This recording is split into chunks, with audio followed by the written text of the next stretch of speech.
নমস্কার বন্ধুরা, আমার রান্নাঘরে সকলকে স্বাগত। আমার আজকের মেনু হলো চিকেন কারি। আপনারা চিকেন কারি অনেকবারই বানিয়েছেন, একবার এইভাবে বানিয়ে দেখুন। এর টেস্টটা একেবারেই অন্যরকম হয়, খেতে অসাধারণ লাগে। খুব সহজ পদ্ধতিতে চেষ্টা করেছি বানাবার। চলুন তাহলে শুরু করা যাক আজকের রেসিপি চিকেন কারি। প্রথমেই চিকেন কারি বানাবার জন্য যে যে উপকরণ লাগবে সেগুলি হলো পেঁয়াজ কুচি, আলু, আদা, রসুন, টমেটো কুচি, গোটা গরম মশলা, শুকনো লঙ্কা, কাঁচা লঙ্কা, টক দই, সর্ষের তেল। এবার প্রথমেই একটা মিক্সিং জারের মধ্যে আদা, রসুন, শুকনো লঙ্কা, গোটা গরম মশলার একটা পেস্ট বানিয়ে নেব।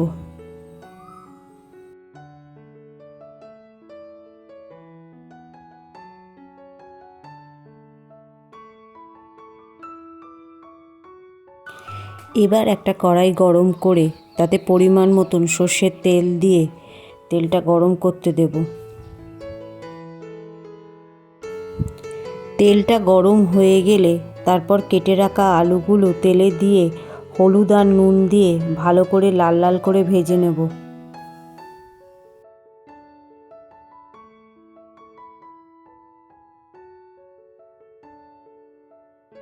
আলুগুলো ভালো করে ভাজা হয়ে গেলে একটি পাত্রে তুলে রেখে দেব। এরপর ওই একই তেলেতে ধুয়ে রাখা চিকেনগুলোকে লো ফ্লেমেতে হালকা করে ভেজে নেব।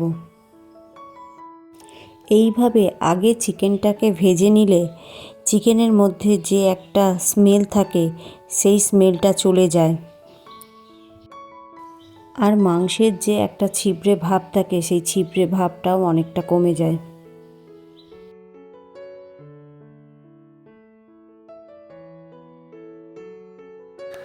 মাংসগুলোয় একটা হালকা কালার এসে গেলে মাংসগুলোকে তুলে নেব তেল থেকে।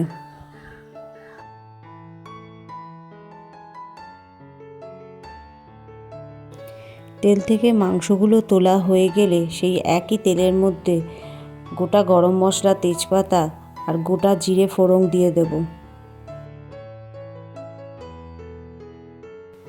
তারপর তাতে কুচনো পেঁয়াজগুলো দিয়ে ভালো করে লাল করে ভাজবো, আর ভাজবার সময় একটু সামান্য পরিমাণ নুনও দিয়ে দেব।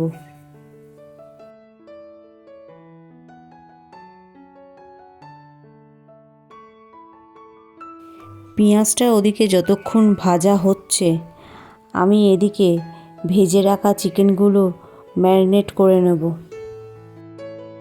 প্রথমে আমি 100 গ্রাম টক দইকে ভালো করে ফেটিয়ে নিয়ে সেই টক দইটা মাংসের ওপর দিয়ে দিলাম। এরপর দিলাম স্বাদ মতন নুন, ধনে গুঁড়ো, জিরে গুঁড়ো, রঙের জন্য দিলাম 1 চা চামচ কাশ্মীরি লঙ্কার গুঁড়ো, পরিমাণ মতন গরম মশলা গুঁড়ো।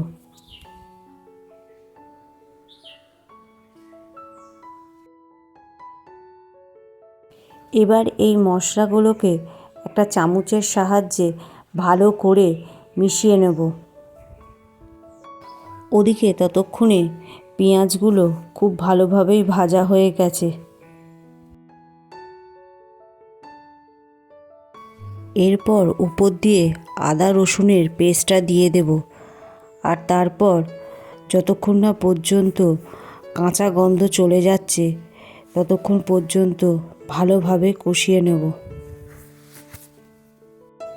তারপর দিয়ে দেব পরিমাণ মতো হলুদ গুঁড়ো। হলুদ গুঁড়ো তেলেতে দিলে পরে রান্নার কালারটা ভালো আসে।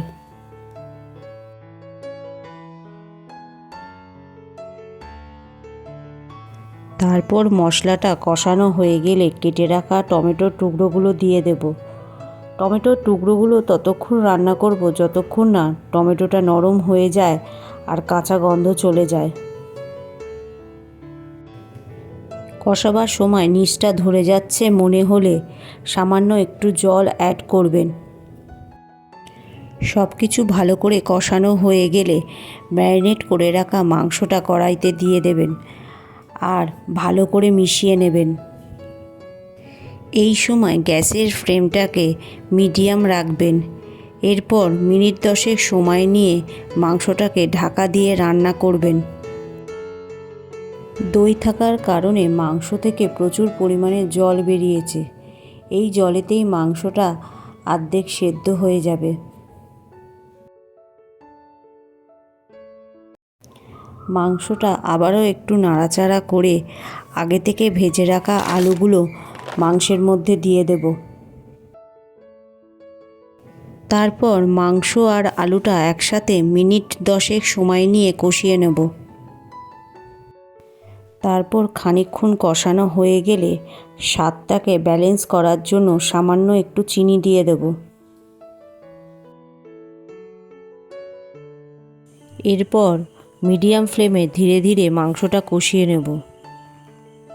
মাংসটা কষানো হয়ে গেলে পরিমাণ মতন জল দিয়ে দেব।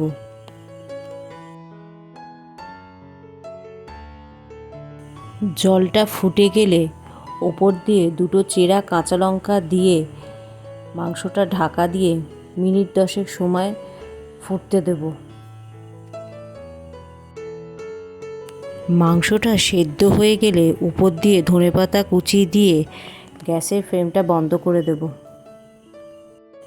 ব্যাস তৈরি হয়ে গেল চিকেন কারি। এবার গরম গরম ভাতের সঙ্গে পরিবেশন করে দিন। আমার এই রেসিপিটা ভালো লাগলে অবশ্যই একটা লাইক করে দেবেন। চ্যানেলে নতুন বন্ধু হয়ে থাকলে চ্যানেলটা সাবস্ক্রাইব করে নেওয়ার অনুরোধ রইল।